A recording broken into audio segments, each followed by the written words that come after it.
Wel, ik zal beginnen met een grappige anekdote, want soms ontdek je iets en dat blijkt in een wereld van verschil achter te zitten. Ik schreef jaren geleden een recensie in de Volkskrant over de inspirator van Simone, Riccardo Tesi. Die speelt ook zo'n instrument. En ik noemde dat heel gewoon diatonisch accordeon, want zo noemt hij het zelf ook. En toen kwam er een hele vriendelijke ingezonden brief naar de Volkskrant. En die kreeg ik doorgestuurd en daar stond in, meneer Maas, ik lees de stukjes altijd met veel plezier, maar u zit er helemaal naast. Dit instrument is namelijk geen accordeon. Daar lijkt het wel op van buiten, maar het is een harmonica. Het is een trekharmonica, het is eigenlijk familie van de mondharmonica. Want de ene beweging geeft een ander geluid dan de andere beweging. Net als een mondharmonica, zuigen en blazen. Bij een accordeon is dat niet zo, die is aan alle kanten hetzelfde. Nou, toen dacht ik, als dat zo is, dan ga ik dat dus voorleggen aan de meester zelf. Dus ik sprak Riccardo een tijdje later en ik vroeg, ja, hoe zit dat nou? Die zei, ja, zei hij, ach, dat maakt eigenlijk toch allemaal niks uit. En ik sprak een Amerikaanse, die deskundig is op het gebied van al die trekharmonica's en accordeons. En die had ook zoiets van, waar heb je het eigenlijk over? Dus ik was verbaasd. En het toeval wil dat een van mijn vrienden een linguist is. En die weet veel van talen. En die zei, ik snap wel hoe dat komt. En ik had zoiets, nou leggen we dat dan maar eens uit. Hij zei, nou kijk, je kan talen op allerlei manieren indelen. Maar één manier, en dat doen niet heel veel mensen, je kan talen indelen aan de hand van de twee P's. Namelijk meer poëtisch of meer precies. Italiaans en Frans en Engels zijn meer poëtische talen. Dat wil zeggen, die hebben heel veel synoniemen die ongeveer hetzelfde betekenen. Het Nederlands, de taal van handelaren, is een meer precieze taal. Dus die heeft hele nauwkeurig gedefinieerde begrippen. Dus in het Nederlands is het van belang om onderscheid te maken tussen accordeon en trekharmonica. Terwijl Fransen en Engelsen en Italianen zeggen, ach nee, daar heb je het over. Het is toch allemaal hetzelfde. Nou, dat was even vooraf. Simone. Hi. Can you explain a little bit the story of your instrument? Because it's not well known. I mean, you know, I think it's the first time at this festival that we see this so-called diatonic accordion. Yeah, it's actually the best definition for this instrument is that is the grandfather of the accordion, I would say, because the first step in the genealogy of the chromatic accordion was the accordéon in French. That was just one row, one hand, just the right hand, the melody. That was actually an harmonica, as you said, with a bellow. Then they added the bass, always keeping this principle that pushing and pulling it would make a different sound. And then these instruments spread around the world. I'm speaking about the half of the 19th century now. This instrument spread around the world thanks to the fact that with this instrument you can make chords, you can make melodies, and you can also sing at the same time. So it was a portable piano, let's say. So it was organ. easy to carry. Organ, really. Yeah. A portable organ. And that since for this reason it spread all around the world. And actually in Italy it's called the organetto, that means little organ. Then every place in which it arrived, it was changed a little bit, and that's why there are different versions of this instrument. In Ireland, they have a very small instrument that is actually chromatic with all the notes. In Italy, we have different regions, different instruments, but all based on two keys, G and C, that are the base of the Italian folk music. And then, for instance, here in the Netherlands, it's played in another key, and this makes me harder to teach accordion sometimes here, and so on. So that's how it. So the diatonic accordion is basically wrong by two accounts. It's not an accordion, and it's not diatonic. Your instrument. Yeah, exactly. This is the last, let's say, the last evolution of the diatonic accordion, because some years ago, my teacher, Norbert Pignol, invented this new keyboard that allows me, instead of playing just in G and C, that after 2 hours would be quite boring, to play in whatever key. So having a third row with all the chromatic notes. And the last evolution, now, it's the one I did a couple of years ago, to add a MIDI keyboard on it and to play synthesizer on it. That's amazing. I spent many days with this game, so... Okay, nice. So let's turn to Reza now, because he also plays an unusual instrument that we don't see very often. This is a very old instrument, the tar from Iran. And to understand how old it is, even the classical music of India was influenced by the music from Iran. And the instrument we know maybe better, the sitar from India, is actually derived from an old instrument from Iran. Yeah. This is tar, and tar in Persian language means string.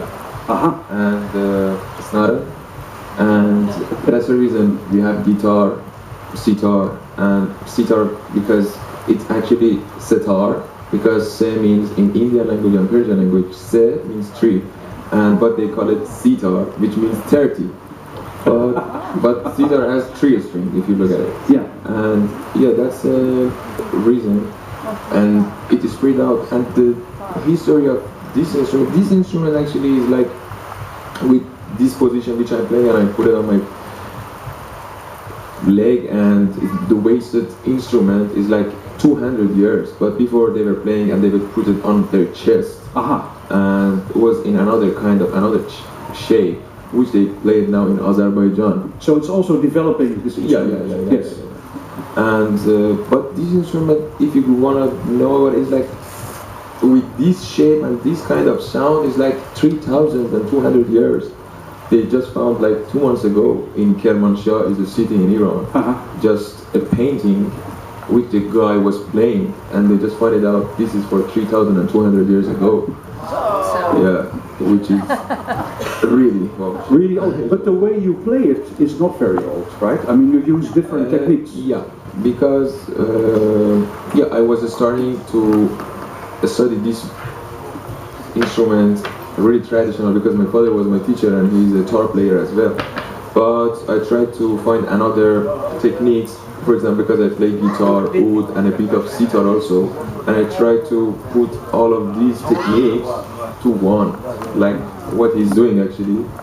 And yeah, I really like it because it's like a multitasking instrument. Sometimes also I play percussion. Let's turn to the duo, because that's also unusual.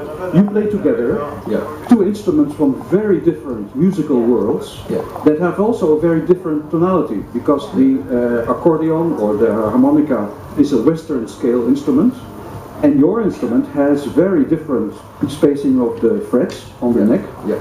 So it comes from a very different tonality. How do you make the instruments blend so well? Because they really go together very well. Just practice.